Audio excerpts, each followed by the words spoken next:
Hey, this is it. Week 5. You done it. Most of it is done. It was the hard work.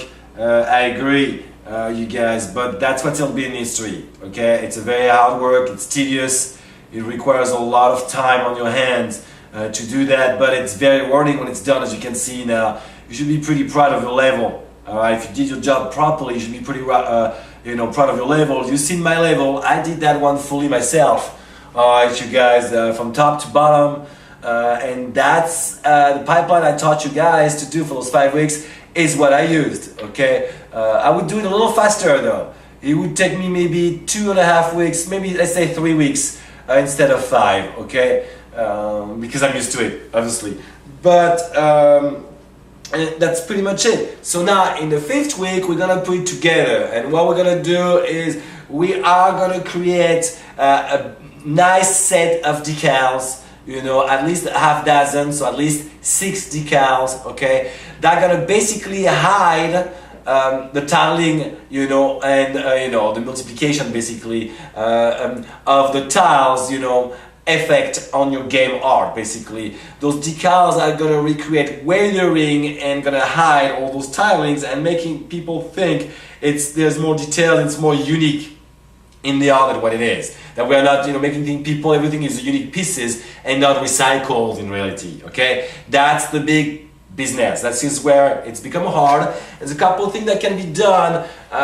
First of all, you need to something is very trendy right now, I like very much so, and I did in my game, is to actually use dirt to create a passage, a way to show the player what to do during gameplay. Okay, I've done that on my playfield, as you see, to show him that he can go there and stuff, should jump on that platform and so forth. Okay, that works pretty well. I also like to put signalization panels or tagging that explain what type of zoning he will encounter. If he gets to an ant nest, I'm going to put warning type of sign on the floor, like tagged, like the yellow and black sign. I'm going to do that, alright, to tell people be careful, you're going to have some problem, you're going to encounter that type of enemies. It's kind of a good manners organically to do that without telling it. You know what I'm saying? And I like also to have a front field as a decal also. You see that really foreground that I've put, which is the wireframe type of stuff. That thing is pretty cool because those layers, the cutter will tell him all those layers to move at different speed. And that will recreate the illusion that you have when you're driving on the freeway. You look very far away and it moves slowly, and very close, everything moves very fast. Okay, it's kind of an immersion type of things. Okay, so I want you guys to think about that big time. So create at least 6 decals to do that, to weather down and refine and hide the tiling of your game. Okay, you also have to create a user interface.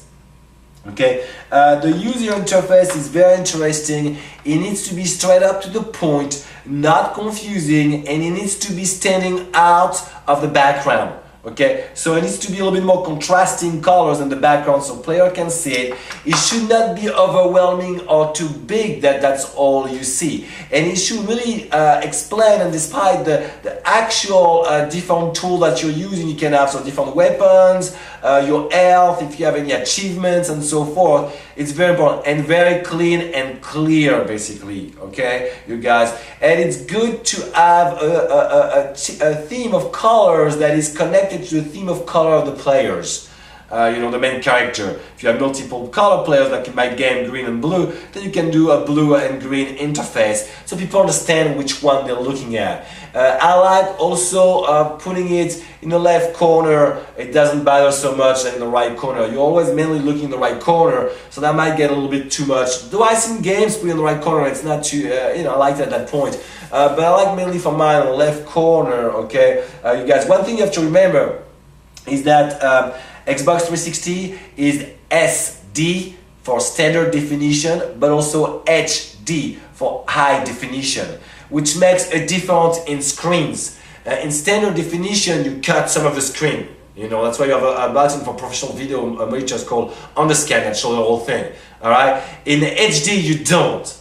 Okay, so you want to be very careful. You don't want to put your UI, your user interface, too much in the corner, and it works perfectly in HD, like right here. Alright, as you can see it perfectly in HD right here.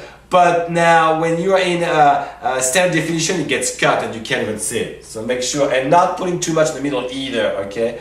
So that's very important, okay, you guys? So this is it. Put it together, put all you have to layer down in the level editor, all your decals, to really refine and make it look good.